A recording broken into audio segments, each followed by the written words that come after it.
Hey everybody, it's Ron from Pick Dawgz, and welcome back to the NFL edition of Ron's Rundown. We're going to go over the NFL games for Sunday and Monday in Week 11 of the season. If you like what you see, make sure to hit that thumbs up button and subscribe and put your football picks in the comment section below. And if you're looking for my best bets, you can find those at the Premium Picks tab at pickdawgz.com. There's also a link in the description.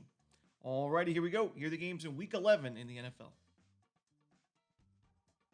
First up, we see the Green Bay Packers taking on the Chicago Bears. We see the Packers as a 5-point favorite.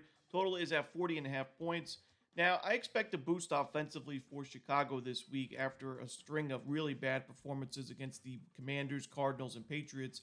And, Chicago did make the decision to move on from their offensive coordinator. I think it was the right decision. And I've mentioned, last week with the Saints firing Dennis Allen, I mentioned I like backing those teams in at least that first game after that decision, and the Saints won that game outright. I'm not so sure Chicago wins this game outright after the OC move, but I still think, like I said, we see a better offensive game plan, maybe some trickery plays early in this game to get that offense going. The defense really hasn't been the issue. I will say, though, it's not been the best in recent weeks. The Patriots put up a fight there. The Commanders had their way offensively a couple of weeks back. So for me, I expect a competitive effort for Chicago. I still expect the Packers to win this game, but this is now over a field goal in a divisional matchup, a home game for Chicago. I look for the Bears to cover the spread.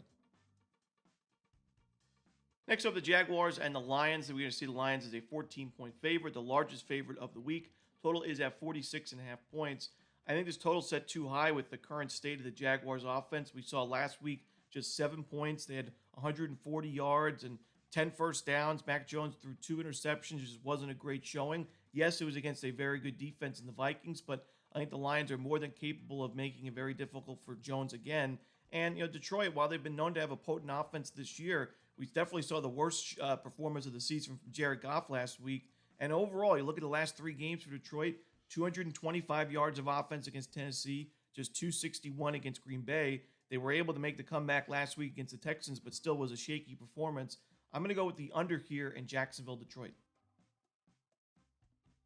Next up, the Minnesota Vikings taking on the Tennessee Titans. We see the Vikings as a 6.5 point favorite. Total is sub 40 right now at 39.5 points. And for me, in a game that looks to be low scoring, obviously a super low total, and looks to be a defensive battle, I think getting more than a field goal is quite valuable with the home team. And I've mentioned I think the Titans have looked a lot better in the last few weeks than they did at the beginning of the season. Their offense has been a little bit more competitive. Their defense is still quite strong. And we saw the Vikings have all the opportunities in the world last week to just absolutely blow out the Jaguars. They had over 400 yards of offense. They took advantage of a couple of mistakes that Mac Jones made, and they still only won that game by 5 points, 12-7. I'm not looking to lay this many points with the Vikings on the road. I just don't really trust their offense right now. So give me the points here with the Titans. Next up, we see the Raiders and the Dolphins. This one's going to be at 1 p.m. Eastern. Dolphins are a 7-point favorite coming off that big Monday Night Football win over the Rams. And really, the defense has shined this season for Miami. The offense, especially with those injuries with Tua at the beginning of the season, hasn't been as expected. But the defense, the last 3 games, they've given up less than 100 rushing yards, and they faced some tough running games. Back against Arizona, against James Conner, who's had a nice season himself. They only gave up 82 rushing yards and 3.2 yards per carry in that one. Against the Bills the next week, James Cook and Josh Allen, less than 100 rushing yards. And then last week against Kyren Williams, another strong defensive showing, 3.9 yards per carry and 70 rushing yards given up. I like the Dolphins' defense right now. I don't think the Raiders are going to be able to do too much offensively. But on the other side, Miami, we expected a potent offense this year. The injuries definitely played a role in that in terms of not being that potent offense. But even with Tua back, last week, just 238 total yards, 15 first downs. They weren't able to run the football. It's just too inconsistent for me, and the offensive line's also starting to struggle. Give me the under here in Raiders-Dolphins. Next up, we see the Rams and the Patriots. The Rams are a 5-point favorite. The total is at 43.5 points. This is a type of game where I think we're getting the much better team at a really good price because of recent results. We saw the Rams lose on Monday Night Football, in that last game, and it was a pretty ugly showing offensively. And then on the other side, we see the Patriots covering 3 straight games, win 2 of those games outright against the Jets and Bears as dogs, and then cover the closing number with an overtime loss against the Titans. But while the Patriots have been more competitive recently and showing some promising signs, I still consider this a bottom 3 offense in the league with a bottom 3 offensive line. And the defense, while it's been competitive as well, I still don't consider it one of the better defenses in the AFC. I think the Rams are the much better team here, and I think if recent results didn't happen, they would be a 7+ point favorite in this game. Anything less than a touchdown for me is value with the Rams. So give me the Rams in this one. I'm going to lay the points. Next up, we see the Browns and the Saints. We see the Saints right now as the 1-point favorite. This line's kind of gone through zero a few times. Actually, I see the Browns as a favorite in a few different books, so shop those numbers. But the total right now is at 44.5 points. For me, it's basically a coin flip type of game, and it makes sense where the spread is. I mentioned I like backing teams in those first couple of weeks after firing a head coach. The Saints got the outright win last week against Atlanta. I think they can win this game as well. I do think that Jameis Winston is still a nice upgrade at quarterback for the Browns right now, but he is playing behind a really struggling offensive line. The run game just hasn't been there, even with Nick Chubb back in the lineup. And, this is also a quarterback that makes a lot of mistakes sometimes. We see interceptions galore. He can make those big plays. We've seen plenty of nice plays from Jameis already this season, but 3 interceptions already in those first 2 games. I think the Saints can find a few of them like they did against Kirk Cousins last week. So give me the Saints in this one at home on the money line. Next up, we see the Colts and the Jets. The Jets are a 4-point favorite. The total is at 43.5 points. I can't lay this many points with the Jets right now. I think I could still see them winning this game, but by less than a field goal. I think the Colts made the right move by making Richardson the starting quarterback again. Yes, it's been ugly this season when you look at the numbers on paper. 45% completion percentage, 7 interceptions, just 4 touchdowns. The decision-making is a big problem, but I still think talent-wise, compared to the other young quarterbacks in the league right now, Richardson's still one of the better ones, in my opinion. And I think eventually, if he can work on those mistakes, he'll be one of the better quarterbacks or young quarterbacks in the league. So I like Richardson in this one to put up enough of a fight offensively to cover this number, potentially win the game outright. Next up, the Steelers and the Ravens. We've got the Ravens as the 3-point favorite on the road. The total is at 47.5 points. This should be a great game. Obviously, a big-time rivalry in the AFC North. Both of these teams are coming off 1-point wins. The Steelers over the Commanders and the Ravens over the Bengals. But, for me, in a game that looks to be competitive, it's tough to pass up Mike Tomlin as a home dog, getting a key number of 3 points with how well his Steelers have played. You can look at the strength of schedule and point out it's the Raiders, Giants, Jets, and a banged-up Commanders team. But still, the Steelers are doing it all. Defensively, they've been stellar. The offense has done enough. And while I still may not be the biggest fan of Russell Wilson in the current day, his completion percentage is a little subpar. He's been a good game manager, and I think the Steelers do enough here to cover the spread. The Ravens' defense has struggled quite a bit. In the secondary, we've seen especially Jamar Chase just went absolutely crazy against them for over 200 yards and 3 touchdowns. And I think that the Steelers, they find enough success in the passing game to potentially win this game outright, but at least cover the number.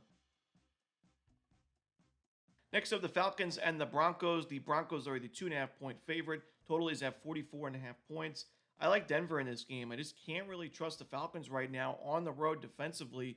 We saw last week against the Saints, they had no sacks, and that was a Saints team that going into that game had 12 sacks given up combined in the previous 3 games. So I just think that Atlanta's defense, we've mentioned the issues tackling. They're not getting pressure on opposing quarterbacks, and I think the Broncos find enough here. This defense has been excellent this season, giving up less than 4 yards per carry, earning sacks on over 10% of their opponent's passing plays. Last week against the Chiefs, just giving up 300 yards, less than 20 first downs to Patrick Mahomes. Really impressive stuff in a 16-14 close game. I got to go with the Broncos in this one. I'm going to lay the points. Next up, we see the Seahawks and the 49ers. The 49ers are a 6.5-point favorite. Total right now is at 48.5 points.